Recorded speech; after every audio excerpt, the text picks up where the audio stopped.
Hello all, అందరూ ఎలా ఉన్నారండి? ఈరోజు ఒక చిన్న షార్ట్‌తో మీ ముందుకైతే వచ్చేసాను. నేచర్‌లో ఉండాలని చాలా మందికి ఉంటుంది. కానీ ఈ బిజీ షెడ్యూల్స్, సిటీ లైఫ్స్ వల్ల అందరికీ సాధ్యం కాకపోవచ్చు. కానీ బై గాడ్ గ్రేస్ నాకైతే అది మంచిగా అయింది. ఎందుకంటే నేను హైదరాబాద్‌లో ఉన్నప్పటికీ మేముండేది సిటీ ఔట్‌స్కట్. మేమున్న విలేజ్ అయితే చాలా బాగుంటుంది. అందులోనూ మేమున్న వెంచర్‌కి ఎగ్జాక్ట్‌గా బిసైడే ఒక పెద్ద ఫామ్ ల్యాండ్ ఉంటుంది. అదెవరిదో నాకైతే తెలీదు. కానీ ఉన్న వెంచర్‌కి చుట్టుపక్కల కూడా మొత్తం ఫామ్ ల్యాండ్సే ఉంటాయి. చెట్లు, నేచర్ అంతా కూడా చాలా బాగుంటుంది. ఇవాళ ఈవినింగ్ అలాగా చూద్దాం అనేసి మేడపైకైతే వచ్చాను.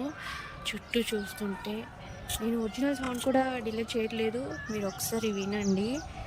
ఆ నెమళ్ళ అరుపులు, ఆ పక్షుల సౌండ్ అదంతా కూడా మైండ్‌కి ఎంత ప్రశాంతంగా ఉంటుందంటే ఇట్స్ లవబుల్ నిజంగా. Thank you.